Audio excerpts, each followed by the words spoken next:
ছিলেন 2 বছর ধরে। ওনার অ্যাপোলোতে, চেন্নাই অ্যাপোলোতে অপারেশন হয়েছে, স্পাইন অপারেশন।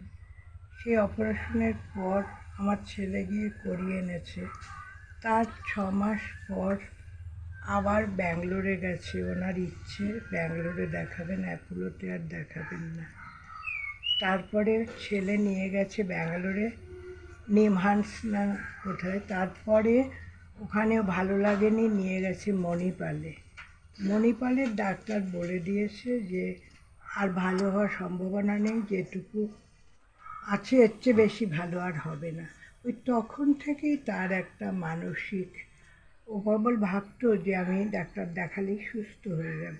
কি হয়েছিল কি ওনার? উনি খুব ছোটোবেলায় পড়ে গেছিলেন, মেরুদণ্ডে একটা আঘাত পেয়ে 2-3 দিন ছোটোবেলায় ল্যাট্রিন বাথরুম বন্ধ ছিল।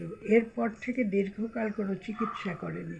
বহু বলা হয়েছে যখন আমি এসেছি, আমি তো আর তখন আসিনি, কিন্তু করেনি। সে বলছে আমি সুস্থ। হায়দ্রাবাদে দেখানো হয়েছিল আজকে থেকে 12 বছর আগে। ডাক্তার অপারেশন ছাড়া আর কোনো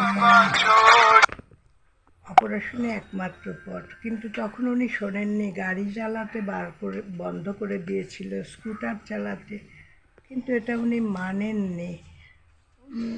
যার ফলে বাড়লো না তার ভবিতব্য জানি না।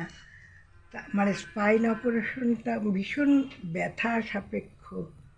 মানে তার মধ্যে ইউরিনাল যে ট্র্যাকটা, ওটা খুব ইনফেক্টেড, যার ফলে কালকে বাথরুম দিয়ে ইউরিন দিয়ে বেশ খানিকটা রক্ত পড়েছে। এই রক্ত আমাকে সে দেখাতে এসেছে, আমার এখান দিয়ে রক্ত পড়ছে।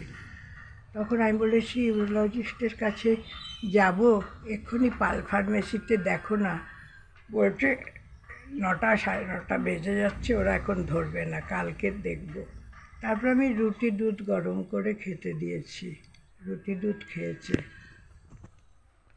এটুকুনি, আর তো জানিস। উনি এমনিতে কি করতেন? কলেজে পড়াতেন, অধ্যাপক ছিলেন, অ্যাসোসিয়েট প্রফেসর। নামটা ওনার?